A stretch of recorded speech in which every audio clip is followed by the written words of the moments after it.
آج کی میری یہ کہانی بہت ہی دلخراش اور معاشرے کا کڑوا سچ ہے۔ دیکھتی آنکھوں اور سنتے کانوں سے اردو وائس سینٹر کی طرف سے میری پیاری یوٹیوب فیملی کو خوش آمدید۔ وہ بھی عجیب عورت ہے، جہاں گیلی مٹی دیکھتی ہے کھلونے بنانے بیٹھ جاتی ہے، پھر کھلونے اٹھانے بچوں کے پیچھے بھاگتی ہے اور مٹی بھرے ہاتھوں سے انہیں اپنے بنائے ہوئے بھالو اور کوکو گھوڑے دینے کی کوشش کرتی ہے۔ بچے اس کا حلیہ دیکھ بھاگ جاتے ہیں یا کھلونے پرے پھینک دیتے ہیں اور پتھر مارنے لگتے ہیں۔ یہ پگلی ایک نیک ہے، بچوں کو گالیاں دیتی ہے اور نہ مارتی ہے، بس انہیں ٹکر ٹکر دیکھے جاتی ہے۔ تبھی سب اس کو پیرو کی پگلی کہتے ہیں۔ ہمارے گاؤں میں پیرو نیک آدمی کو کہا جاتا ہے، اور پیر بخش تو یوں بھی بڑا نیک آدمی تھا۔ چوک قریشی موڑ پر اس کی دکان تھی۔ یہ سادہ دل دیہاتی کسی کو کچھ نہ کہتا، کوئی چائے کی پیالی پی کر پیسے کے بدلے گالی دے جاتا تو بھی چپ رہتا، یا دعا دے کر کہتا، او کاکا خیر ہو تیری، پیسے نہیں دیتا نہ دے، غصہ تو نہ کر۔ باپ کا چائے کا کھوکھا تھا۔ پیرو نے دکان کر لی جب یہ 16 برس کا تھا، تو خیر بخش نے اس کی شادی اپنی بھتیجی سے کر دی، لیکن اس لڑکی کی عمر تھوڑی تھی۔ پیرو نے صرف 2 برس گھرستی کی خوشی دیکھی۔ جب وہ 18 کا تھا تو پہلی بیوی کا رضا الہی سے انتقال ہو گیا۔ ماں باپ مر گئے تو پیرو تنہا رہ گیا۔ لوگوں نے کہا، پھر سے گھر بسا لو، کب تک ایسے پھرو گے؟ مکان ہو اور گھر والی نہ ہو تو مسکن کاٹنے کو دوڑتا ہے۔ پیرو جوان تھا، صحت مند تھا، کماؤ بھی تھا۔ ایسے میں عورت کی آرزو کس مرد کو نہیں ہوتی؟ مگر یہ شادی کے نام سے پھدک جاتا اور کانوں کو ہاتھ لگانے لگتا۔ معاملہ یہ نہ تھا کہ وہ شادی سے بھر پایا تھا، بات یہ تھی کہ اس کا بیٹا 3 برس کا تھا۔ وہ اپنے بیٹے پر سوتیلی ماں کا عذاب نازل نہ کرنا چاہتا تھا۔ بیوی اس کی ضرورت تھی، مگر بچے میں ظلم سہنے کی تاب نہ تھی۔ اصغر چچی، پھوپھی اور اسی رشتہ دار عورتوں کے آنچلوں میں پناہ ڈھونڈتا رہا۔ جلد ہی پیرو کو احساس ہو گیا کہ یہ لبالک کسی دوسری عورت کی گود میں نہیں سما سکتا۔ وہ بیٹے کو گھر لے آیا۔ اصغر باپ کا پیار پا کر خوش ہو گیا، لیکن وہ بیٹے کو ماں نہیں دے سکتا تھا۔ بچے کی پرورش باپ کے لیے ٹیڑھی کھیر تھی۔ سچ ہے، ممتا کا وصف تو صرف عورت کی صفت ہے۔ بچے کے لیے ماں کا انتظام ضروری تھا۔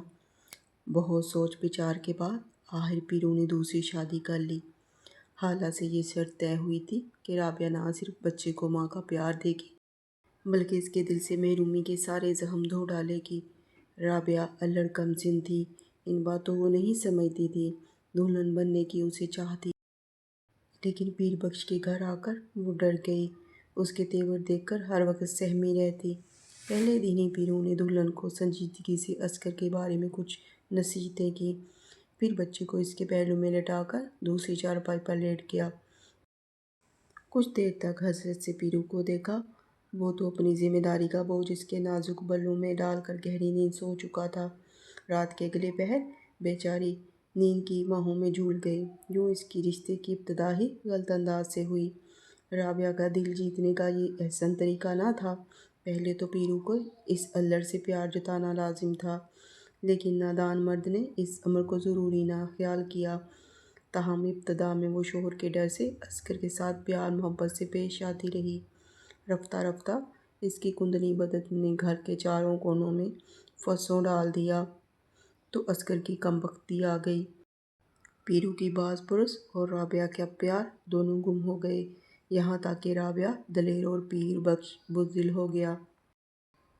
جو ہی شوہر کے دل پر رابعہ کا راج ہوا، وہ اصغر کے معاملے میں نہایت سخت گیر اور سرد مہر ثابت ہوئی۔ کوئی حربہ نہ چھوڑا اور معصوم بچے کے ساتھ بہت برا سلوک کرنے لگی، اسے ذہنی اور جسمانی دکھ پہنچانے میں حد کر ڈالی۔ اصغر کے دل پر کیا بیتی، بے زبانوں کی کہانیاں ان کے آنسوں میں بہہ جاتی ہیں۔ انہیں کوئی رقم نہیں کرتا تو کوئی پڑھ کیسے سکتا ہے؟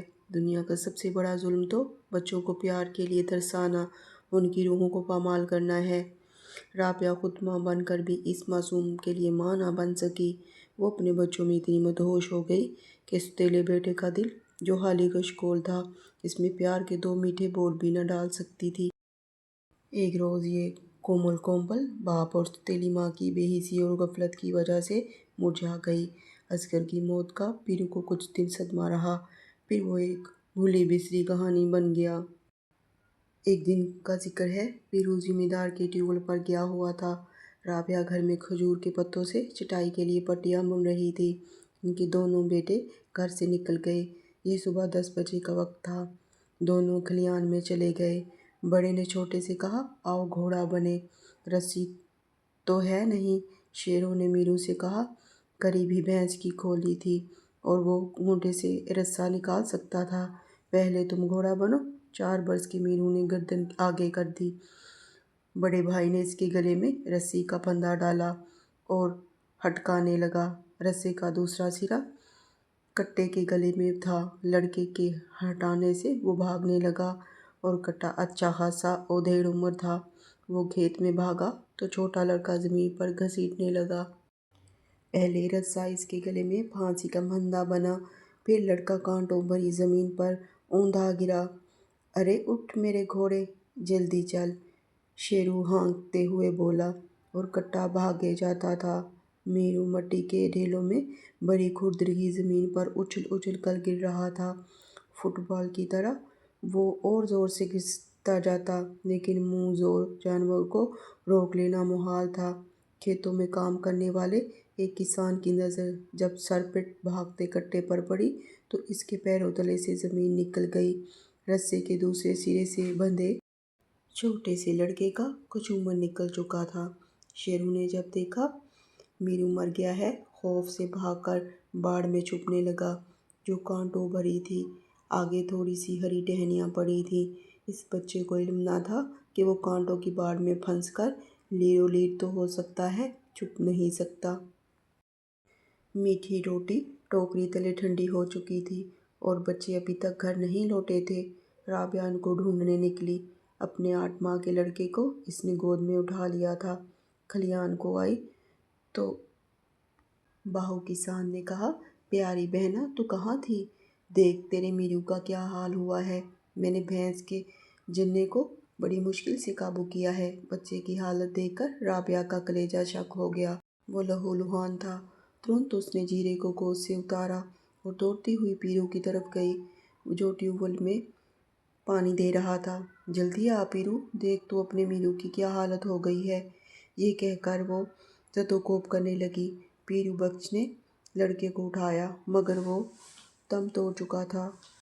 دونوں پگڈنڈی پر بھاگے جہاں بدحواسی میں رابعہ نے اپنے 8 ماہ کے بچے کو زمین پر بٹھا گئی تھی۔ اب وہ وہاں نہیں تھا۔ چند لمحوں کدھر گیا میرا جیرا؟ ابھی تو ٹھیک طرح سے چلتا بھی نہیں ہے۔ پگڈنڈی کے ساتھ نالا بہہ رہا تھا۔